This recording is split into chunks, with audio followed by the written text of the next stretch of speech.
안녕하십니까. 자, 이렇게 되지 않길 바랬는데 갑자기 어젯밤에 긴급하게 등교 준지가 떨어져서 오늘 이렇게 목요일과 금요일 약 이틀간은 원격 수업으로 진행되기 때문에 선생님이 지금 12강 못하는 학급들에 대해서는 지금 다 온라인으로 할 수밖에 없게 됐어요. 그래서 아침부터 부랴부랴 일단 판서해놓고 지금 동영상을 다 찍는 대로 해서 업로드 하도록 하겠습니다. 어쨌든 뭐 다음 주에는 만날 수 있을 거라고 생각되니까요. 제발 코로나가 너무 이렇게 퍼지지 않아서 다음 주에는 꼭 볼 수 있었으면 좋을 것 같습니다.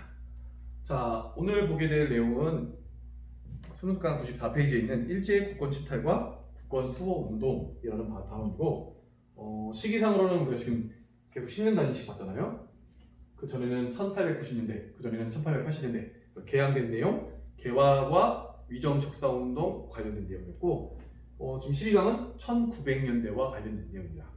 내용은 주로 세 가지로 이루어지는데 하나는 일제의 국권 침탈과 관련된 이야기고 여기에 대한 저항을 하는데 하나는 적극적인 저항, 의병이 있고 또 하나는 조금 더 좀 옹골한 저항, 애국개몽 운동. 그래서 세 가지로 나누어져 있는 부분입니다.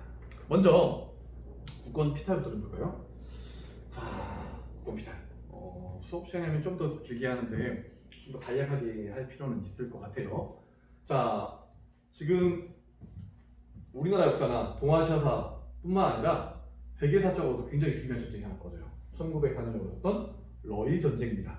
있을 수가 없는 전쟁이에요. 왜냐면 러시아는 당대에 영국과 어깨를 나란히 하던 강대국이었고 일본은 아무도 그렇게 생각하지 않았던 나라거든요. 실제로 일본이 러시아와 전쟁 벌여서 이길 거라는 가능성은 제로에 가까웠습니다. 근데 이 두 나라가 어떻게 싸우게 된 거냐? 일단 일본의 입장에서는 우리 10년 전에 그런 일이 있었잖아요. 청일전쟁 끝나고 나서 시모노세키 조약, 야오동반도 조차하려고 했는데 러시아가 막아 삼국 간섭 있었죠. 이때 이후로 일본의 모든 목표는 러시아입니다. 러시아를 공격해야겠다라는 판단을 했고 반면 이 러시아를 견제하려고 했던 또 하나의 나라가 우리 한국사에서 지나갔었어요. 거문도 사건 있었죠. 바로 영국입니다. 그래서 이미 1902년에 제1차 영국과 일본의 동맹이 체결되게 돼요. 영국의 입장에서는 일본을 대리인으로 내세워서 러시아를 방어하고자 하는 목적이었습니다.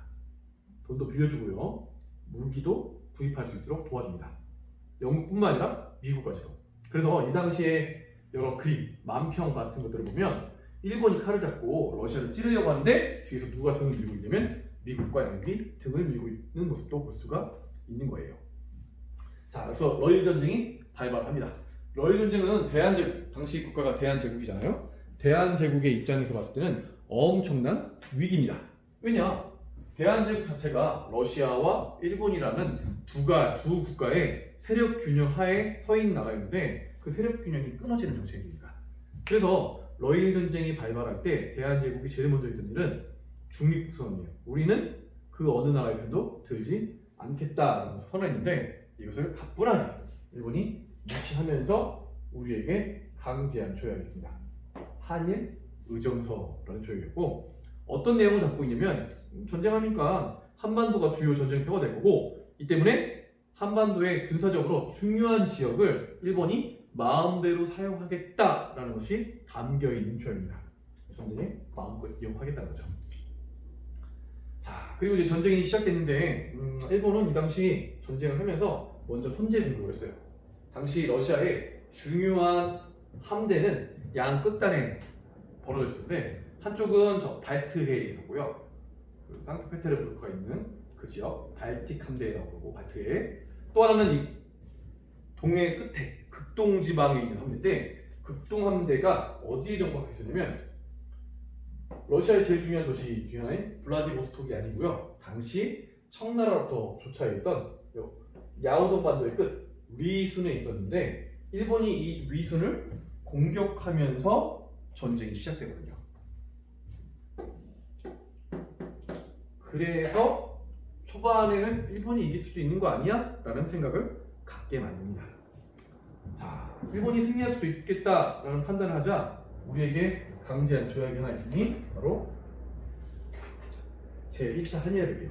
요 라인에 있는 협약들은 이제 일본이 하나하나 단계를 거쳐가면서 우리나라를 침탈해가는 과정입니다.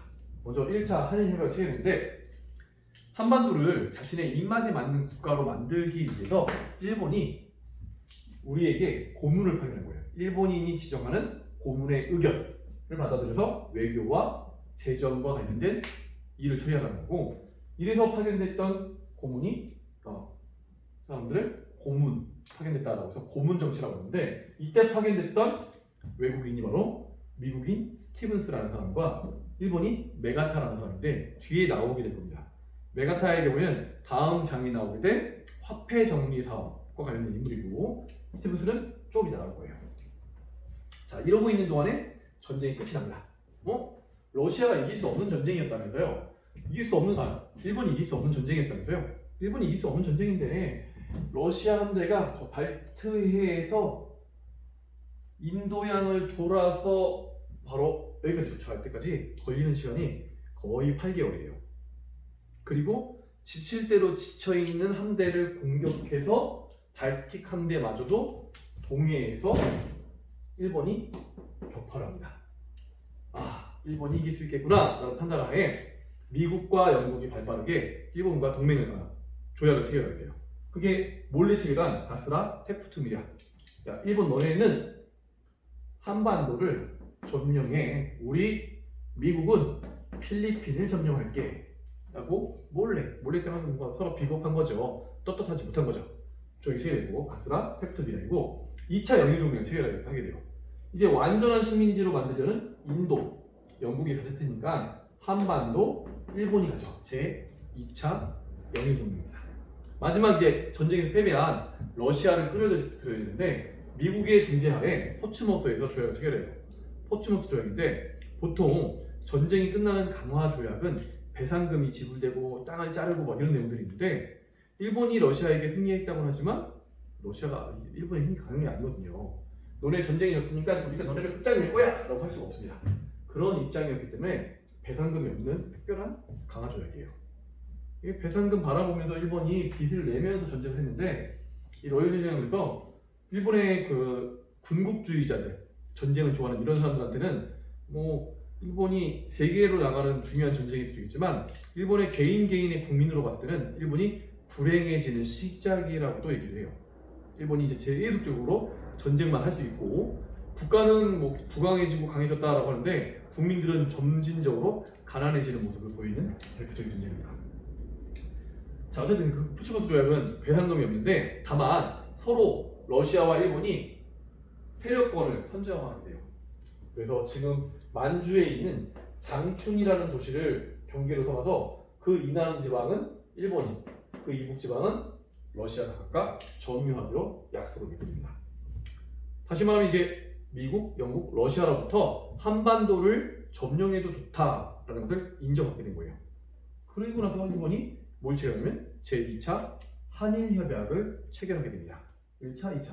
근데 2차 한일협약은 1905년이 을사년이기 때문에 을사늑약이라고 불러요. 을사늑약의 주요 내용은 뭐였냐면 우리나라의 외교권을 이제 박탈하겠다는 거예요. 외교권 없다. 대신 우리나라의 외교권을 대신하기 위해 일본인 관리를 보내니 이 사람이 통감이에요. 조선 통감부를 설치하고 통감을 보내게 됩니다. 초대 통감으로 들어왔던 사람이 그 유명한 이토 히로부미입니다. 우리나라 침략의 원흉이 되는 사람이죠. 원래 통감부는 외교권만 담당을 해야 되는데 사실상 이 통감이 우리나라 국내의 모든 문제에 다 관여를 하면서 사실상 어떻게 보면 1905년 을사늑약부터 우리가 식민지 상태에 들어간 거 아니냐라고도 볼 수 있었고 굉장히 충격적인 조약이기 때문에 이것에 대한 반발하는 움직임도 나타납니다. 예를 들면 민영환, 민씨잖아요. 외척이에요. 잘 나가는 집안이었단 말이에요. 그런데 그냥 세상에 비겁하게 저 일본에게 잘 보이면 이제부터 잘 살겠지? 라고 마음 먹었으면 침해받는 건데 잘 먹고 잘 살겠죠. 근데 민영환이라는 분은 나라가 망한 것과 맞다 라고 해서 원통하게 여기며 자결도 있고요. 황성신문에는 장지연이라는 사람이 시랴 방성되고 오늘에 이르러서 큰 소리를 내며 운다 라는 글을 기고하게 됩니다. 아주 격정적인 글이에요. 이런 개돼지만도 못하 이거 시작되는 욕설로 거의 시작되는 그런 글을 작성하기도 하고 을사늑역이 체결된 것이 고종 왕에 의해서가 아니라 박재순을 비롯한 이완용의 신하들 그룹의 5명에 의해서 체결됐기 때문에 이 사람들을 을사오족이라고 부르고 이 오족을 암살하기 위한 암살단 조직입니다. 그 암살단 조직에 나철이라는 사람이 중요한 역할을 했는데 나철 이름 나중에 또 나오거든요. 한번 봐주시면 좋을 것 같아요. 자, 어쨌든 이름이 특이하게 을사늑약이죠. 불법적인 조약이라는 뜻이고 이 불법성을 고발하기 위해 1907년 고종이 나섭니다. 당시 1907년에는 네덜란드 헤이그라는 도시에서 만국평화회의라는 것이 열렸대요. 얼마나 아름답습니까? 만국평화회의. 모든 나라가 평화롭게 지내기 위한 회의. 그래서 각국의 외교부 장관과 같은 사람들, 고위층 인사들이 모여서 회의를 하기로 결정했다는 거예요. 여기에 불행이다. 죄송합니다. 근데 여기서 만국평화회의는 정말 모든 나라가 아니에요. 힘을 가지고 있는 제국주의 열강들이 지금 식민지를 쟁탈하기 위한 식민지 쟁탈전을 벌이고 있는데 땅 따먹기죠 사실상. 이 땅 따먹기를 할 때 서로 다투지 않게 선을 잘 긋자라고 하는 회의였습니다. 이런 걸 몰랐던 거죠. 그리고 실제로 제국주의 열강들이 식민지 쟁탈전이 얼마큼 심각했는지는 그 후 7년 후에 전쟁으로까지 퍼지게 됩니다. 바로 1차 세계대전이에요. 어쨌든 고종은 헤이그에 특사를 파견하게 됐고 이상설, 이휘종, 이준열사를 파견하게 됐고 이분이 열심히 활약하지만 일본의 방해도 있고 만국평화회의 자체에 모순도 있었기 때문에 성공하지 못하고 원통함을 느꼈던 이준열사가 오히려 여기서 몸져 눕고 돌아가시게 됩니다. 그래서 이준열사의 무덤은 바로 네덜란드 헤이그에 있어요. 성공하지 못했지만 일본은 이 모습을 보면서 고종이 위험하겠네 라고 해서 고종을 강제 퇴위시키는 빌미를 이용합니다. 그래서 헤이그 특사 이후에 고종 황제는 강제 퇴위되게 됐고 그의 아들이었던 순종이 왕이 오는데 이 순종에 대해서는 일제가 독약을 먹여서 정신 이상을 만들었다 아니다 원래부터 좀 정신적으로 부족한 사람이었다 여러 가지 일이 있는데 정상인보다는 좀 부족했던 것으로 보여요. 어쨌든 이 순종에게 협약을 하나 강조하게 됩니다. 그 협약이 이번 세 번째 1차, 2차 한일 신협약 체결을 강요하게 됐고 한일 신협약은 1907년이 정민년이기 때문에 정미 7조약이라고도 불리고 있습니다. 주요 내용을 한번 제가 보면 일본인 뭘 파견한대요? 차관을 파견한대요. 고문, 통감, 차관이 된 거죠. 차관은 각 부서에 지금 예를 들면 장관과 차관이 있는데 그 아래에 있는 차관에 일본인 관리들을 다 임명한다는 거예요. 통감 한 명이 아니라 통감은 그대로고 통감은 가장 우두머리 있고 그 아래 부서들의 일본인 관리들을 차관으로 임명하겠다는 내용이에요.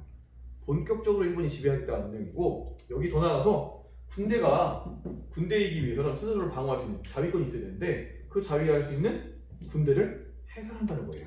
어떻게 보면 이제는 정말 독립적인 국가라고 볼 수 없게 되겠죠. 그 밖에 그 뒤로 신문지법이나 여러 가지 법령이 만들어지다가 결국 1910년에 한일 병합조약이 체결되면서 우리나라가 국권을 강탈당합니다. 식민지가 되는 거예요.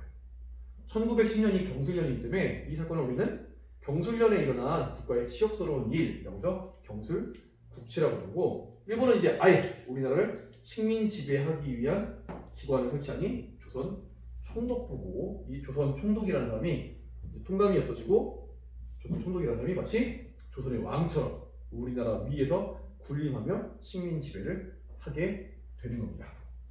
너무 안타까운 거죠. 이 안타까움을 바탕으로 해서 지금 여기에 저항하는 움직임이 쫙 나와 있습니다. 한편으로는 적극적인 의변, 한편은 애국개몽 운동인데 서로 사이를 별로 안 좋아요. 애국개몽 운동에서는 의병 활동을 벌이는 사람들을 너무 야만스럽다 그렇게 한다고 해서 독립이 될 것 같아? 라고 보는 반면에 의병에서는 애국개몽 운동은 저렇게 미적지근하게 해서 독립이 될까? 라는 의문을 좀 가지고 있었던 것 같아요. 하지만 최근에 들어서는 가장 중요한 흐름은 의병이고 작년? 재작년 무렵에 이 의병을 주제로 담은 아주 잘된 드라마가 있었어요. 드라마 이름 미스터 션샤인이었습니다. 매우 재밌게 봤고 딱 국민 의병으로 끝나는 정말 멋있는 드라마였던 것 같아요. 나중에 여러분들이 이제 수능 끝나고 나서 시간이 많아가지고 할 게 없다 그러면 다시 한번 리스터 전시해드리는 것도 추천드립니다. 자, 다시 이제 의병 보면 의병은 여기서 처음 나온 게 아니라 언제 나왔었냐면 임진왜란 때 나왔어요. 기억나죠? 임진왜란 때 이순신의 수군과 의병이 큰 활약을 했다라고 할 때 나왔었습니다. 의병은 이제 자기 가족, 고을 그리고 국가를 지키기 위한 의롭게 일어난 병사라는 의미를 지니고 있는데 좀 전통적인 거예요. 이제 의로울 의자를 쓰고 있잖아요. 그러니까 유교적인 정신에 입각한 게릴라 부대라고 볼 수 있고 때문에 신분적인 질서가 있어요. 의병장은 반드시 양반 유생, 나머지 의병들은 농민들, 백성들이 담당한다거나 아니면 이들이 꿈꾸는 최종적인 목표는 뭐냐면 조선의 왕, 국왕을 중심으로 한 통치 체제의 질서를 지켜나가겠다라는 것을 꿈꾸고 있는 사람들이에요. 그래서 그걸 제대로 보여준 것이 을미의병입니다. 그러니까 을미의병은 전통적인 의병이에요. 시기는 이제 요 앞이죠. 1895년에 을미사열, 명성황후가 시해를 당하고 또 단발령이라는 을미개혁의 법령 반포가 일어나자 여기에 반발해서 일어난 의병들이었습니다. 대표적으로 활동했던 의병장 보면 유인석, 위정척사 운동에서도 언급이 되는 인물이거든요. 아, 성리학적인 질서를 지키려고 했던 전통적인 의병 맞네 라고 쓰는 거고 더욱더 전통적인 의병인 것을 보여주는 내용 중에 하나는 뭐냐면 이 을미의병이 1895년에 일어나서 막 96년까지 계속 일어납니다. 그런데 1896년에 아관 타차 고종이 러시아 공사관으로 피신가하는 사건이 벌어지고 러시아 공사관에서 안전하게 된 고종이 야 단발령 같은 거 내가 원했던 거 아니야 취소하고 그동안 백성들 마음에 안 드는 양반 유생이 마음에 안 드는 여러 가지 개혁안들 취소 대신 이만 해산하도록 하여라라고 권고를 하자 눈 녹듯이 해산을 하게 된 의병이 을미의병입니다. 그래서 처음 나왔으니까 중요하긴 하지만 뒤에 나오는 의병에 비해서는 중요도가 좀 떨어진다고도 볼 수 있어요. 자, 두 번째 의병 보면 을사의병 볼 수 있는데 일어나게 된 계기는 을사늑약이 됐고 그리고 대표적인 의병장은 민종식, 최익현, 신도석이 있는데 아마 이게 모든 교과서나 교재에 이런 순서로 되어 있는데 신분 순서로 있는 것 같아요. 민종식 전직 관리 출신이고 최익현 유생, 그러니까 관직은 없지만 양반이 그래서 유학을 공부하는 학생 유생인데 최익현 처음 등장한 게 아니라 전에 등장했었죠. 언제 등장했었냐면 흥선대원군이 집권하고 있을 당시 와 고종이 성인됐는데 왜 아직까지 흥선대원군이 집권을 하고 있느냐 그만두도록 하여라 라고 상소문을 하여가 아니라 국왕이 직접 통치를 해야 된다라고 상소문을 올렸던 정말 쩌렁쩌렁한 자신의 고집을 보여주는 대표적인 사람이었죠. 그러다가 또 언제 등장했냐면 강화도 조약이 체결될 때 외놈이나 양놈이나 같은 놈이다 외양 일체론을 내세우면서 개항을 반대했던 인물입니다. 선생님 봤을 때는 굉장한 보수의 대표 인물이에요. 대단한 분이죠. 정말 보수하면 이렇게 이런 모습이 정말 진정한 보수라고 볼 수가 있을 것 같아요. 자, 근데 이 최익현의 경우는 을사늑약이 체결되자 전라도 일대를 돌아다니며 의병을 일으킨 겁니다. 을사늑약. 그러다가 태인 부근에서 활동하다가 광주 북쪽에 있는 태인 부근에서 활동하다가 그만 일본 군인들에게 붙잡히게 됐어요. 생애 마지막도 너무 절절합니다. 붙잡혔는데 최익현이 향후에 일본인들이 봤을 때는 일본 그 여경들이 봤을 때는 의병이 구심전이 계속 될 것 같으니까 잡아서 포로로 끌고 가요. 어디로 끌고 가냐면 대마도로 끌고 갔는데 대마도에서 최익현이 일본인들이 주는 밥을 먹을 수 없다 라고 해서 스스로 밥을 끊고 곡기를 끊고 굶어 돌아가십니다. 아사를 하게 돼요. 정말 대단한 분이죠. 자, 반면 이제 마지막 인물 신돈석입니다. 대단한 분이에요. 태백산을 돌아다니며 정말 의병의 대표격인 인물인데 여기서는 어떤 의미를 가지고 있냐면 지금 계속 보면 양반 유생들만 의병장을 하고 있는데 의병장인데 이름이 신돈석이에요. 누가 봐도 이름이 양반은 아닐 것 같죠? 한자로 이 사람 이름을 써도 양반이 아닐 것 같은 느낌이 확 들어요. 왜냐면 신돈석이 이렇게 쓰거든요. 돌자고 보고 석은 알겠죠? 돌석자를 씁니다. 돌자는 중국 한자가 아니라 이런 거 써요. 돌석자에다가 한글 리을 받침을 씁니다. 이거를 중국에는 없는 우리나라가 만든 한자인 돌돌자예요. 다시 말해서 흰 돌돌이에요. 누가 봐도 연관이 안 되죠. 그러니까 평민 출신의 의병장이 등장했다는 굉장한 중요한 의미를 갖고 있는 사람입니다. 세상이 바뀌고 있구나라는 것을 보여주는 대표적인 거고, 이제 세 번째 정미의병이 일어났어요. 정미의병이 일어나게 된 이유는 고종의 강제 퇴위 그리고 군대 해산 때문에 일어났고, 특이한 거는 이게 바로 미스터 션샤인의 마지막 하이라이트에 나왔던 그 의병들인데, 해산된 군인들이 의병이 들어오니까 막 산발적으로 일어났던 과거의 의병들이 군사 훈련을 받은 사람이에요. 그래서 이제 의병 전쟁의 규모로까지 확대가 되게 됐고, 여기다 더해서 스스로 외국 영사관들의 공사관들의 연락을 보내요. 우리는 지금 일본이라는 적과 싸우고 있는 하나의 군대와 같다. 교전단체로 인정을 해달라라고 요구합니다. 대단한 분들이고, 그리고 여기저기 흩어져 싸우지 않고 이제 뭐 있냐? 전국 13도 창의군이라는 것을 만들고 통감부가 있는 서울로 진공하려는 작전까지 벌여요. 물론 성공하지 못했기 때문에 아쉬움이 좀 남는 문제입니다. 뭐 이렇게 볼 수 있고, 이 이후에 이제 의병들이 많이 사라져요. 어디만 남아있냐면 이 지역, 전라도 지역 호남의병만 남아 있습니다. 하지만 이거는 이 호남의병을 격퇴한다. 그래서 정말 많은 의병들을 죽여요. 다만 대토벌 작전이라고 해서 의병들을 정말 탄압을 하고 결국 1910년이 되면 더 이상 의병들은 활동할 수 없어서 올라가는 거죠. 그래서 의병의 중요한 이유 중에 하나가 뭐냐면 의병들이 올라가 만주와 연해주의 독립군이 되기 때문에 독립군의 전신이라는 의미에서 의병이 중요한 거예요. 또 한편 온건하게는 요 애국계몽 운동이 있는데, 애국계몽 운동 단체들이 보여요. 최근에 들어서는 많이 강조되지 않고 있지만 잠깐 애국계몽 운동을 보면 이들은 계몽, 우리가 깨우쳐서 배워서 교육을 하고 산업을 부흥시켜서 독립을 해야 된다라고 주장하는 사람들이에요. 1904년에 만들어진 단체가 보안이라는 단체인데요. 1904년에 일본이 뭐 하냐면 조선에 한반도에 황무지로 쓰지 않는 토지가 너무 많다. 이 토지를 우리가 와서 개발하겠다. 개발할 수 있는 권리를 달라고 해요.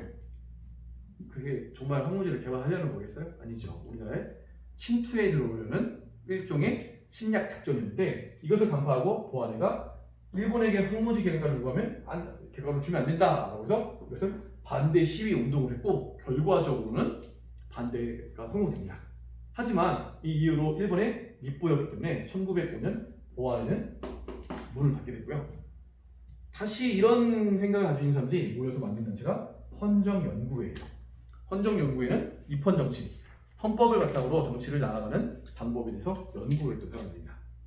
하지만 역시 일본의 탄압을 받아서 문을 닫고요. 1906년에 대한자강회라는 단체가 만들어져요. 우리 수능특강 교재 96페이지 보면 대한자강회 취지서라고 해서 이들이 애국계몽 운동 단체구나 라는 것을 보여주고 있는데, 대한자강의 특징은 뭐냐면 1907년까지 이제 단체가 6년부터 7년까지 이끌어 나가는데, 1907년에 고종이 강제 퇴위당한 거예요. 그것을 반대하는 퇴위 반대 운동 벌인 것으로 대표적인 단체입니다. 자, 하지만 앞에 있는 단체들, 보안에는 시험 문제에 가끔 나오긴 하지만 앞에 있는 단체들보다 압도적으로 많이 나오는 단체가 있으니 바로 시민회입니다. 시민회는 여러 가지 특징을 가지고 있고 매우 중요한 의미를 지니고 있어요. 그리고 애국계몽 운동 단체가 가지고 있는 약점을 한 방에 잡고 있는 단체입니다. 그래서 꼭 하나 봐야 된다면 시민회 봐야 되고, 또 헷갈리기 쉬운 이유 중에 하나는 뭐냐면 1927년에 만들어지는 또 하나의 단체가 있어요. 신간회라는 단체인데, 신간회와 구분을 해야 되기 때문에 중요하게 봐야 되는 단체입니다. 자, 그럼 시민회 어떤 단체냐? 첫 번째, 비밀리에서 몰래 모였어요. 이렇게 대놓고 만들었더니 일본이 탄압을 해서 금방 망한다는 거예요. 그래서 몰래 누가 만들냐면 만든 사람도 대표적인 아주 눈여겨볼 만하죠. 안창호, 양기타 이런 분들, 우리나라 독립운동의 거주잖아요. 이런 분들이 중심이 돼서 만들어진 비밀결사 단체고, 시민의 특이한 건 또 공화정을 추구한대요. 공화정, 왕이 없는 정치체제잖아요. 그동안 공화정 얘기 나온 적이 한 번 있었어요. 언제 나오냐면 독립협회가 사실 입헌군주정을 추진했는데 보수 세력이 모함하기 위해 공화정을 추진하려고 한다라고 했다고 했는데, 아니에요. 모함이잖아요. 처음으로 공화 정체를 추구하는 단체일 수 있는 거예요. 그래서 중요한 의미를 지니고 있고, 자, 애국계몽 운동 단체니까 학교와 산업 부흥시키려고 합니다. 그래서 학교, 오선학교, 대성학교 많이 나와요. 를 만들었습니다. 오선학교와 대성학교로 운영했던 학교고 단체고 또한 산업도 발전시켜야 되잖아요. 그래서 기업도 만듭니다. 태극 서관과 자기 회사라는 회사를 만들어서 운영하는 모습도 보여요. 애국개몽도 단체 맞구나라고 볼 수 있고 하지만 가장 독특한 건 뭐냐면 애국개몽 운동단체의 가장 큰 약점은 우병처럼 직접적으로 싸우려고 하지 않는다는 거예요. 그래서 나중에 이 애국개몽 운동단체 안에 포함되어 있던 많은 사람들이 친일파로 변절을 해요. 그런데 신민회는 야 얘네가 나중에 일본과 우리가 직접 싸울 수도 있다. 그런데 국내에서 힘들 수 있으니까 국외에 독립운동 기지 만들자. 그게 바로 삼원보라는 지역입니다. 서간도에 있는 삼원보를 독립운동 기지로 건설하고 뭐야? 애국개몽 운동단체인데 무장 투쟁을 하자고 주장을 해? 라고 볼 수 있고 여기에 학교를 만드니 나중에 신흥무관학교가 되는 신흥강습소예요. 물론 배고인 사건으로 와해가 되지만 시민의 아주 중요한 의미를 지니고 있고요. 선생님이 하다가 하나를 빼먹었어요. 이렇게 단체가 있는데 개인적으로 활동했던 대표적인 사람도 있다는 거예요. 장인환 전명훈 그리고 안중근 의사라고 써 있습니다. 장인환 의사, 전명훈 의사 같은 경우는 스티븐스 와인이 있어요. 스티븐스 미국인이라고 했잖아요. 정말 대표적인 친일 미군인입니다. 미국으로 돌아가서도 강연을 하고 다녀요. 일본은 정말 멋있다. 발전돼 있다. 예의 바르다. 깨끗하다. 괜찮은데 말하든 말든 상관없잖아요. 근데 조선은 무능하다. 더럽다. 게으르다. 무지하다. 그래서 일본이 조선을 점령하는 거, 식민 지배하는 거 당연하다고 외치는 거예요. 그래서 장인환 전명훈 의사가 미국 샌프란시스코에서 총을 각각 들고 가서 결국 장인환 의사에 의해서 총을 맞고 스티븐스를 척결합니다. 잘한 일이죠. 여기에 또 포함된 여러 가지 내용이 있는데 수업 시간에 할 수 있지만 이렇게 공개되는 온라인을 할 수 없어서 그렇고요. 또 하나는 바로 요 초대 통감로자 왔고 우리나라 침탈의 원흉이 되는 이토 히로부미가 있죠. 이토 히로부미를 안중근 의사가 척결합니다. 어디에서요? 하얼빈이라는 데서 척결합니다. 역시도 안중근 의사 한번 꼭 보셨으면 좋겠습니다. 자 그러면 12강의 내용은 여기까지 하고 다음 주에는 이제 다시 학교에서 우리 13강 개항 이후의 경제와 사회문화의 변화라고 하는 부분을 보도록 하겠습니다. 안녕.